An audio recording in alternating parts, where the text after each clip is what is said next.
Ayi nangivele mina guys ngiyavuka 16 lapha yes sesiwera namuhla ifuna ngathi ungadla amathanga namabhontshisi manje ngoba ngithanda ukudla ngigcine sengiphuma ngegate lase 30,000 ish konje ithanga namabhontshisi nawo ukudla ngazi ukuthi ngiqondeni ngale nkulumo yami bangithi ukudla bengichaza lokho ngiyokudla lana bangimeme khona ngiyazi ukuthi ukhona omunye uphaphayo kuma comment yongibuza ukuthi manje ubuyile wazolanda le phone no angibuyanga ngihambile ngawothenga enye phela lapha kuma comments abanye abantu bayathanda ukubuza izinto ezingayenzi sense uvela ubona ukuthi mari common sense yalo muntu lweni ukuphi uma ngabe unomntwana ayiwani ukuthi homework yomyenzisa kanjani ayi lana vele bese sesiku N11 mfana indlela islippery sikhombe G3 ayi vele masivela lena siyabona kunama red light nama blue light ngivele ngibona ukuthi we masavela lekudeni bengitshela ukuthi roadblock mayise kune stress ukuthi nale screen ele moto crackila yes muslana sothola itikiti manginyabhekisisa yes accident konje bayibiza ukuthi yini masishayisene ngobuso head on collision yes skema thatha fela ngapha le accident involve quantum phela quantum leisha abantu abaningi ngityazi na ke ngihlike ngizokhona ukubona kahle manginyabheka lapha kule quantum akunabantu kusho ukuthi beku driver kuphela nale enye car ngathi beyisha abantu abayi2 ayi vele nendlela sebayivalile lapha until baqede yonke process kumele bayenze kusini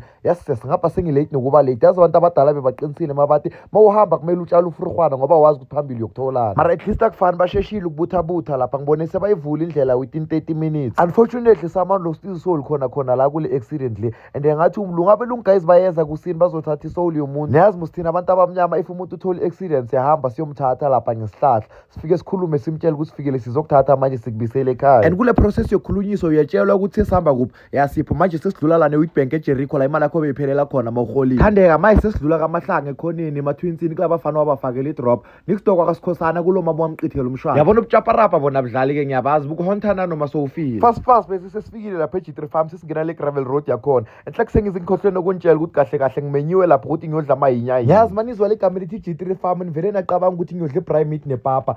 not this time around baba this time around ngiyodla ukudla prefer ama chef it's called intimate food experience Chef's Table Experience kahle it's an activation event for the main event eyoyenza nge-25 October amanye ama-event amnandi yonke imagine so ye-event in just to eat a 3-course meal crafted by chefs futhi amnandi kakhulu mani yani ikhaphula lapha nibhizi nidla nibhekane emehlweni nikhohlisana ngicabanga ukuthi angeke nihlukane kanti sikhona end in tears fast bese sesifikile lapha eG3 farm mara guys ngiyangibona ukuthi ngimeshana le car ngisaba kabiki igroove namastepisi angaka imagine so dakiwe lapho ushelele uyoshaya enhloko lephansi ufe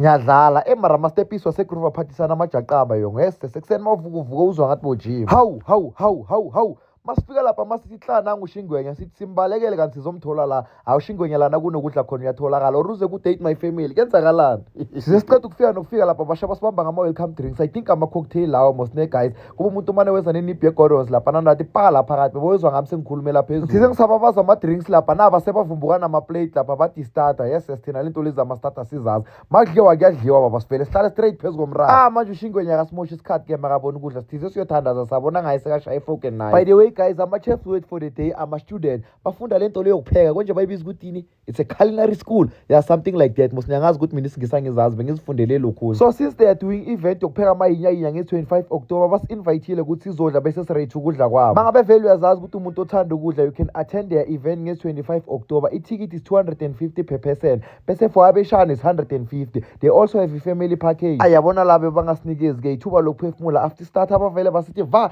nge-second meal yes akase ngadla kangaka yes ushingwenya ngiyamazi ukuthi uyakuthanda ukudla mara ngimbone sekajuluka le mpahla ngabona ukuthi abona manje sekuyamhlulayo bangithi xa yes nangine dessert seyifikile lapha yo umuntu osetshenzwa isiso lana amathumbu wami phela akajwayelanga izinto eziso azijwayelele ikota kaJefferson nama homemade cheese yabona mina ungangicisha bonke utshwalo nabo efridgini mara ungangicisha ukudla that's why nange-25 October ngona make sure ukuthi ngizabe ngila la kudliwa khona guys ngibizini at any time futhi nge-25 kuzabe kushisa siyodla kamnandi ngapha sinande siyaswima if ukwazi ukuswima njengami kusho kona ukuthi uyozihlalela kule part leni enganamanzi asazi-ke masifika nesidwiki masingathola bawafakile la matafula wakhona bathele namanzi siyoba yini jojo bantu base-Middelburg nawo ma-swimming pool asizeni sizoziswimela la nangephisi sishiye nabelungu netaliyati yabo cause bahlezi basibiza ngezimfene nibhekeni nathi siye kuyoba nezinkulumo njani nina guys phela niyazi le ndaba abelungu la ne-Middelburg khe basibiza ngezimfene just because of ukuthi besigcwele kuyi-swimming pool yomphakathi lokho bathi ANC ivule icase I just wonder ukuthi indaba yakhona ipheleleni